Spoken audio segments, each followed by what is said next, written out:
And how's it going, everyone? Welcome to Friday Night Lights, your home for the best high school football action in the Northland. I'm Daniel Chiarelli, joined by my partner in crime, Jeffrey McClure. And Jeffrey, I think this was the week where the contenders and the pretenders separated themselves. I agree, Daniel. As we sadly near the end of the regular season, it seems some teams are ready to move on and play the best of the best. But for week 7, I'm wondering who let the dogs out. Yeah, not the Baja men tonight. It was homecoming for the Duluth East Greyhounds, looking for their 3rd win of the year, hosting those Lumberjacks from Cloquet.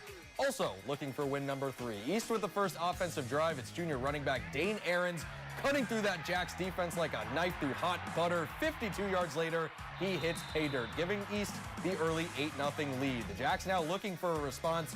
They hand it off to their bell cow and former big dog of the week, Aiden Nelson. He barrels his way into the end zone. 2-pointer no good, so it's 8-6. East on their 2nd drive, but this time the ball comes loose. A big pileup of players, and who comes up with it? It's Max Jezgweski, who emerges with the ball. And after that turnover, the Jacks drive right down the field with Nelson getting his 2nd touchdown of the first half.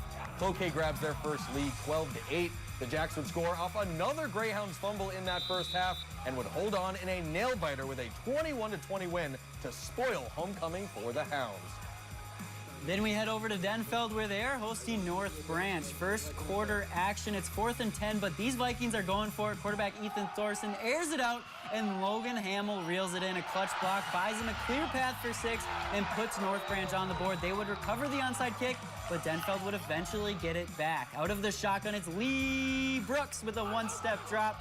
Back before he launches it, Elijah Thomas blows past the DB and secures the ball. Then it's about 45 yards later after the catch to make it a tie ball game. All that offense, but don't sleep on the special team. It's a block. Dominant Philpott gets in front of the kick, and Logan Hamill gets the recovery for his 2nd score of the night to re-give North Branch the lead. Last chance before the half. Denfeld looking to equal things up. It's Lee Brooks once again on the QB keeper on 3rd and goal, and he taps the pylon for the score.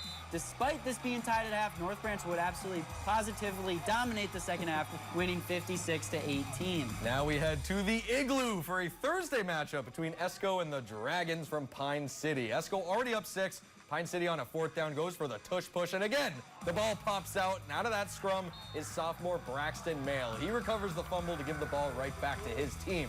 Nothing came from that drive. Back to the Dragons on 4th down. They go to the double pass, but you've got Mail. It's the sophomore again, this time with the interception for his 2nd takeaway in the half. And this time around, Esco would take advantage. Quarterback Easton Harker airing it out deep to Brody Lillo, right into your living room. He hauls it in, stretching over the goal line for 6. Esco takes a 14-point lead.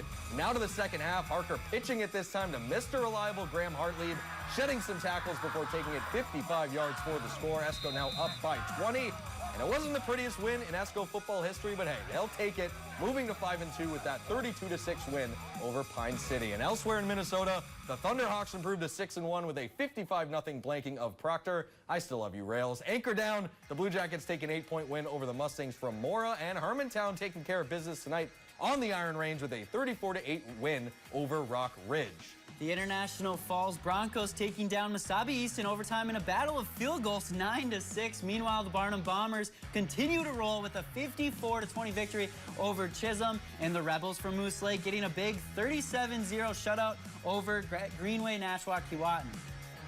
And down in Pequot Lakes, the Two Harbors Agates were shut out 41-0. Ely getting the win in a barn burner, 58-40, and Deer River with a big upset over the Cherry Tigers tonight, 38-14. And